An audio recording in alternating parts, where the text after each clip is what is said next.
At the Christmas Eve dinner in Denver, my father Thomas raised his glass with that slow, smug smile I'd seen every year of my life.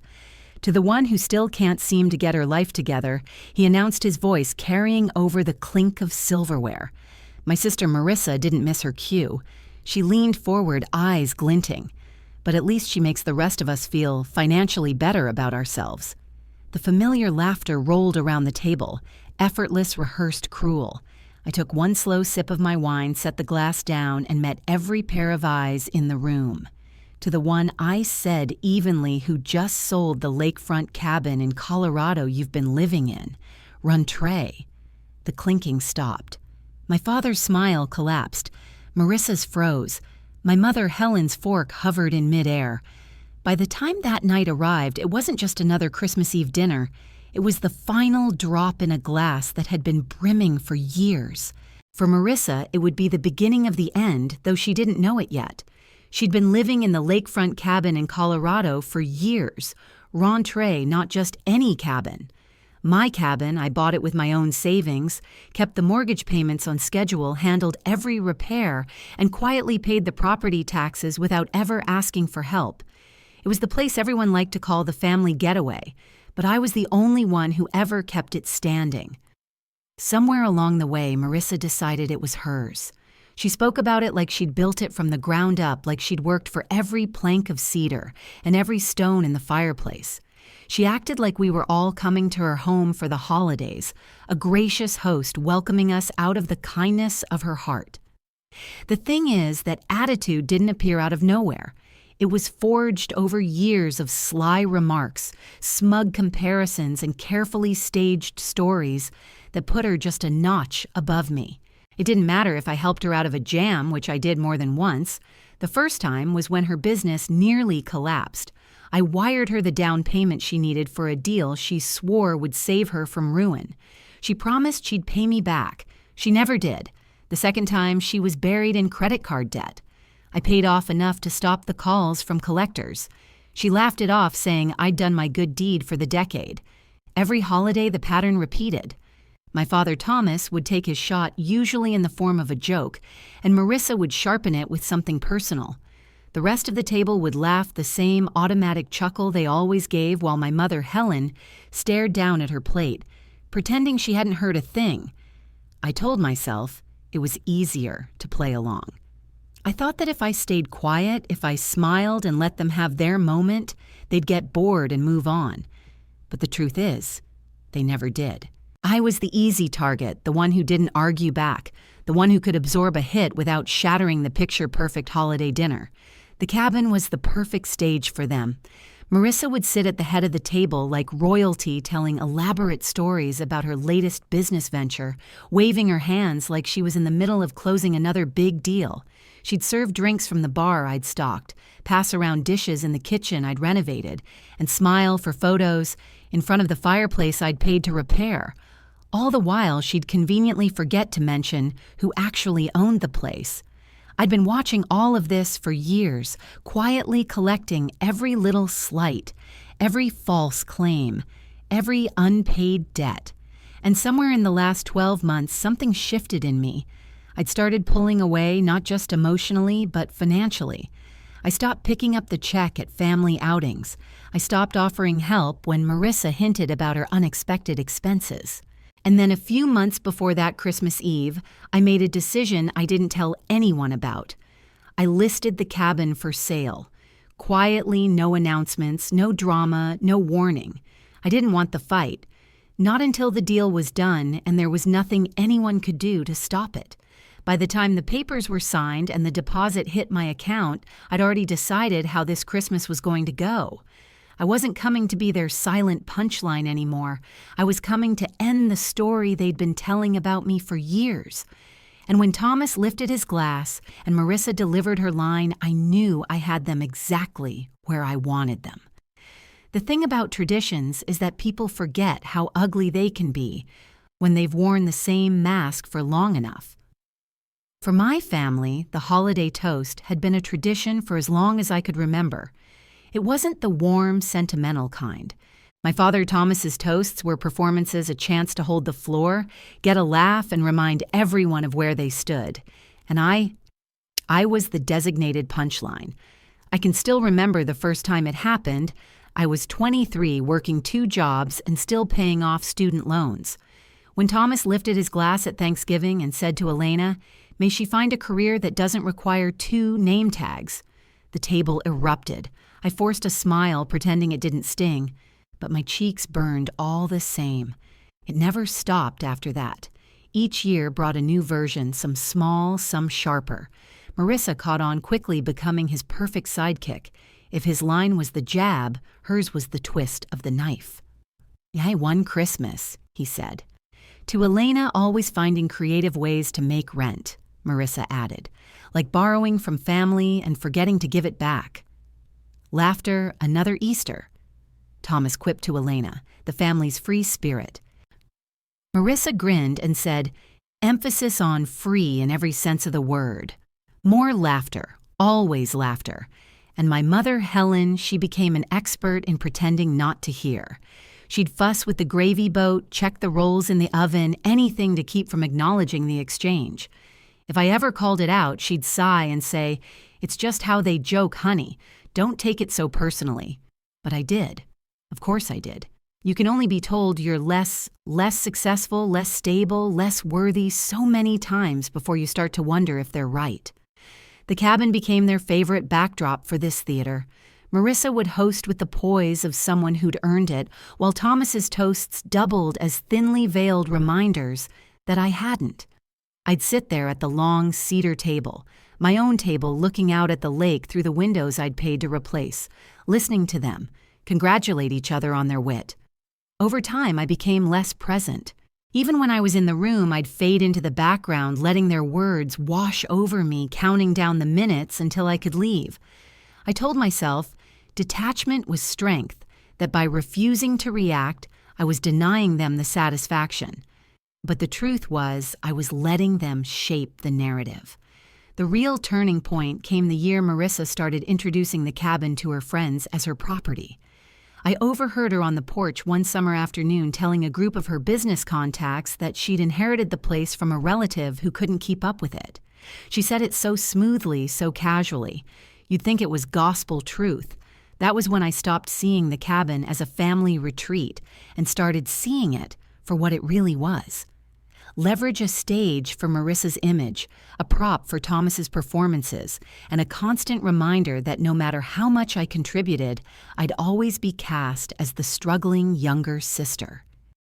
The night of this Christmas Eve, I didn't come just to sit through another round. I came knowing there would be a final toast and that I would be the one to give it. Change didn't come to me all at once. It was a slow drip, the kind you barely notice until you realize the cup is full. I didn't wake up one morning and decide I was done. I eased into it. At first, it was little things turning down.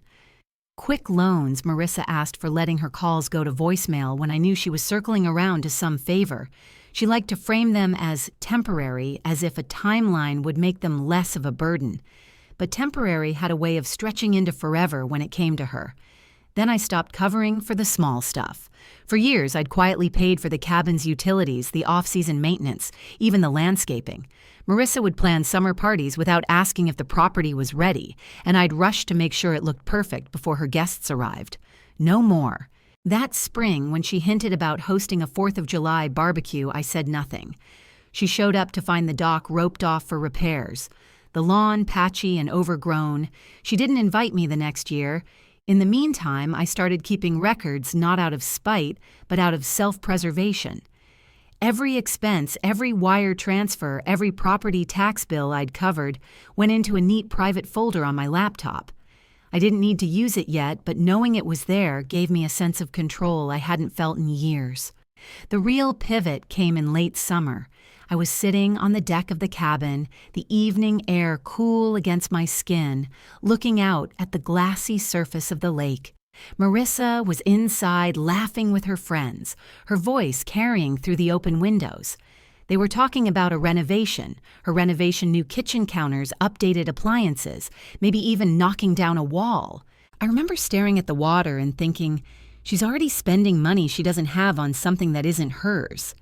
That night, I reached out to a realtor I trusted. We met for coffee in Phoenix, far enough from the lake to keep it quiet. I explained I wanted to sell, but I needed it handled discreetly. No sign in the yard, no local chatter. He understood. Within 2 weeks, we had professional photos, private listings, and a short list of serious buyers. I didn't tell a soul, not my parents, not my closest friends. Definitely not Marissa. It wasn't fear that kept me silent. It was strategy. I'd learned enough about my family to know they could make a problem drag on forever if they saw it coming. The showing process was quick. The cabin's location sold itself. By early November, I had an offer I couldn't turn down. A clean deal, no contingencies closing before the end of the year. I signed the papers with a kind of calm I hadn't felt in years. When the deposit hit my account, I didn't feel guilt or hesitation, just relief. From that moment on, I was in countdown mode. I knew exactly what I was walking into at Christmas Eve dinner. The script was predictable. Thomas would take the first shot. Marissa would pile on. The rest of the table would laugh. And when the room was primed, I would drop the one line they couldn't laugh away. I wasn't coming to defend myself anymore. I was coming to end the game entirely. The moment the words left my mouth, the lakefront cabin in Colorado you've been living in, rentrée. The air in the room shifted. It was like a pane of glass had cracked somewhere invisible. The laughter stopped mid-breath. Thomas's smirk drained away, leaving his face unreadable. Marissa's grin faltered her eyes, flicking toward me as if she needed confirmation that I'd really said it. My mother, Helen, froze her fork halfway to her mouth. I didn't elaborate, I didn't need to. The silence spoke for me. When the noise of the room finally returned, it wasn't laughter. It was the scrape of chairs shifting uncomfortably, the faint clink of cutlery, as people tried to pretend nothing had happened. Thomas broke first. "What do you mean you sold the cabin?" His voice had that strained edge he got when he thought someone had embarrassed him. I kept my tone calm, exactly what I said. Marissa leaned forward, her voice low but shaking. "You're joking." "You wouldn't." "I did," I said. "It closed weeks ago." Her face flushed. She glanced at our parents like she expected them to step in, but Helen stayed quiet. Thomas's jaw worked, but no words came. For a few long seconds, the only sound was the ticking of the clock on the wall. That night, I left without another word. The next morning, my phone stayed eerily still. No Merry Christmas texts, no obligatory family group messages with photos of the dinner table. By mid-afternoon, the silence broke.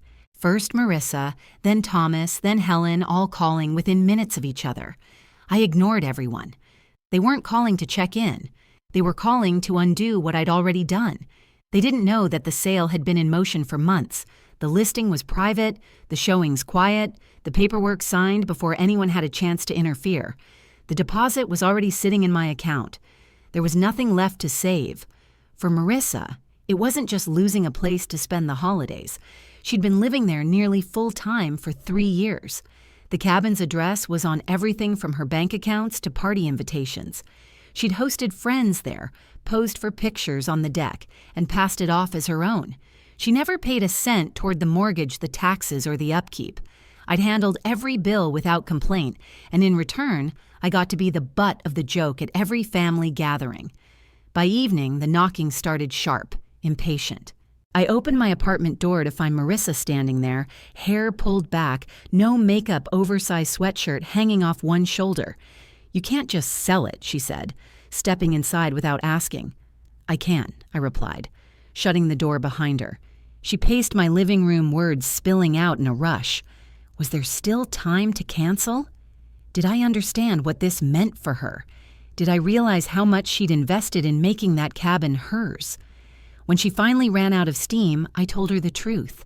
Every bill I'd paid, every repair I'd handled, every time she'd used the place to build her image, while chipping away at mine, it was never yours, I said, and it never will be again. Her expression shifted not to anger, but to something closer to disbelief. "You're overreacting." "No, I said. "I'm done." She left without slamming the door, head down, bag over her shoulder, walking fast like she didn't want anyone to see her. I knew where she was going, straight to Thomas and Helen. They showed up the next night. Thomas's knock was heavy, deliberate. Helen stood beside him, clutching her purse like it might anchor her to the floor. Inside, Thomas took the armchair. Helen perched on the edge of the couch. He skipped the small talk. "Your sister's in shock. So are we. Selling the cabin was drastic." "It was overdue," I said. I reminded them that I'd bought it, that I'd paid for it, that every bill had gone through my hands. Helen tried to interrupt. "The cabin became part of the family, but I cut her off." "When's the last time either of you paid for a repair or a single month of utilities?" She didn't answer. Thomas shifted in his seat. "Families stick together. Sometimes you just have to help each other out." "Helping each other out isn't the same as being someone's permanent safety net," I said, "especially when the people you're helping humiliate you in your own home." Helen's voice softened. "Maybe things were misunderstood. Maybe we didn't show enough appreciation." "There's no maybe," I said. "You took me for granted for years." They didn't deny it. They just sat there, the truth hanging between us. When they left, Thomas went straight for the door. Helen lingered for a moment, looking at me like she didn't recognize me. She didn't ask me to undo the sale. She didn't even try to make me feel guilty. She just nodded once and left. That night, for the first time in years, I felt something shift. The power dynamic wasn't theirs anymore. But I also knew Marissa wasn't going to take the loss quietly. She'd come for me, just not directly. I didn't have to wait long for Marissa's counterattack. She didn't call me again after storming out of my apartment, but I could see the ripple effect almost immediately. Friends I hadn't heard from in months started texting me, some with that careful, polite, just checking in tone. Others circling around to questions they didn't quite want to ask outright. It didn't take much to put it together. Marissa was working the phones, weaving her version of the story into every ear that would listen. In her telling, I blindsided her by selling the family cabin, a property she had supposedly poured her time and money into, only for me to snatch it away out of spite. She left out the inconvenient facts that it was mine from day one, bought and maintained entirely with my money, and that she'd been living there rentrée for years. At first I ignored it. Let her spin her fairy tale. The people who mattered would know the truth. But then the calls got stranger. My realtor phoned me one afternoon, his voice tight with annoyance. Marissa had shown up unannounced at one of his other property showings. Cornering him in front of potential buyers, she demanded to know who had purchased the cabin and hinted that she might take legal action to get it back. "She has no legal claim, Elena," he said, "but she's willing to make a scene." I thanked him and hung up, thinking that would be the end of it. I was wrong. 2 nights later, there was a knock at my door. Standing there was one of Marissa's closest friends, a woman I'd met maybe twice. She said she wanted to hear my side before she believed anything. At first, I braced myself for an argument, but then she told me something that made my stomach tighten. She'd been staying at the cabin on and off for the past few months, and Marissa had told her she owned it completely. Not a word about me. The friend wasn't there to defend Marissa. She was furious at having been lied to, embarrassed. She'd bragged about weekends at Marissa's place to other people. Before leaving, she said something I couldn't shake. If she keeps pushing this, she's going to burn herself down. And that's exactly what started happening. By the weekend, cracks were forming in Marissa's story. A cousin called to tell me they'd overheard her yelling on the phone about people switching sides. Apparently, that same friend had confronted her. And instead of backtracking, Marissa doubled down, claiming I was lying to make her look bad, that I was jealous of her life. Then came the move I didn't see coming. The buyer of the cabin, a man I'd never even met in person, reached out through my realtor. Marissa had somehow tracked him down, walked into his office without an appointment, and demanded he undo the deal because it was a family matter. According to him, she got loud enough that security had to escort her out. He wasn't angry at me. In fact, he said he understood completely, but he made it clear. If she approached him again, he'd file a harassment report. That was when I realized I didn't have to fight this battle directly. Marissa was doing the work for me, pushing so hard, crossing so many lines, that she was building a case against herself without me lifting a finger. I didn't plan on stopping her. Sometimes the best way to win is to let them dig the hole themselves. It was 3 days after the buyer called me about Marissa showing up at his office that my phone buzzed with a voicemail from her. No shouting, no accusations, just a flat, tired voice. "I need to talk to you alone." She didn't say why, but I could guess. By now she'd realized her campaign wasn't working. Too many people had heard the truth, and worse for her, the buyer had legal leverage she couldn't spin away. 3 days later, she appeared at my apartment. No rapid, impatient knock this time. She just stood there behind the frosted glass, waiting. I stepped aside to let her in. She walked into the kitchen and sat at the small table, where I'd had countless quiet breakfasts alone. Her hands were clasped tight, her eyes restless, darting around the room, but never settling on me. For a while, neither of us spoke. It was an awkward silence. It was the kind of silence that settles when both people know the balance of power has shifted. When she finally opened her mouth, the words came slowly. "I let things get out of hand," she said. "The post about the buyer, I deleted it. I didn't mean to cause trouble for him. I was just angry. I didn't interrupt. I wanted her to get it all out. I know I've pushed too far," she continued. "And I've been under a lot of stress lately. You know how things have been. What I heard wasn't an apology. Not really. It was a string of explanations, excuses, and half-admissions." When she stopped, I leaned forward. "Here's what's going to happen, Marissa. No more unspoken favors. No more borrowing money you have no intention of paying back. No more living in anything I own ever. If you want something, you pay for it yourself. If you drag me into public drama again, I will cut contact completely. No discussions, no second chances." She looked like she wanted to argue. That little flicker in her eyes, the one that said she was scanning for a loophole, came and went. But she didn't speak. She just nodded, her gaze fixed on the table. For the first time in years, I felt the conversation tilting my way. "I mean it," I said. "This isn't a threat. This is the way it is from now on."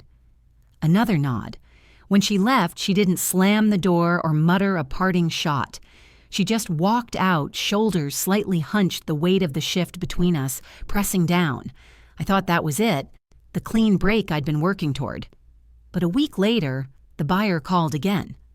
Marissa had contacted him directly this time to ask if he'd consider selling the cabin to her. She'd offered full market value, though we both knew she didn't have anywhere near the money. It was almost funny she wasn't moving forward. She was still clinging to what she'd lost, convinced she could rewrite the past if she just pushed hard enough. The difference now, it wasn't my problem anymore. It's been a month since the last time I saw Marissa. No texts, no calls, no thinly veiled family updates from Helen, no passive-aggressive group messages. The silence felt strange at first, like the pause before another round, but as the days passed, it started to feel steady. Thomas and Helen still talk to her, but from what I hear, it's strained. They've stopped covering for her. My father hasn't tried to mediate or guilt me back into the fold. My mother sounds quieter when she calls, like she's thinking twice before speaking. Marissa, from what I gather, is couch-hopping between friends, trying to convince someone to help her get the cabin back. The buyer, true to his word, filed a restraining order after she trespassed on the property one night. She didn't even show up to court. The police report, neighbor statements, and security footage were enough to seal it. When the buyer called afterward, it wasn't to talk about her. He just wanted to thank me. It's rare, he said, to see someone cut ties with chaos before it swallows them. The words stuck with me. Maybe because they didn't come from family. Maybe because they didn't come with strings attached. Marissa's latest story, according to a mutual acquaintance, is that she's starting fresh in another city. Whether that's true or just another reinvention, I don't care enough to find out. I do know this. I didn't just sell a cabin. I sold the last piece of ground she could stand on while talking down to me. I ended the unspoken agreement that I would always be the family's quiet safety net, the one who paid without being asked, who absorbed the hits without complaint. Now my weekends are mine. My money goes toward things that matter to me. The quiet in my apartment doesn't feel like an absence anymore. It feels like space. I'm not angry. Not at her. Not even at Thomas and Helen. That surprised me. I thought I'd carry the bitterness forever, but what's left isn't anger. It's relief. Because for the first time in years, I'm not waiting for the next blow. I'm not enduring. I'm living. And there's no going.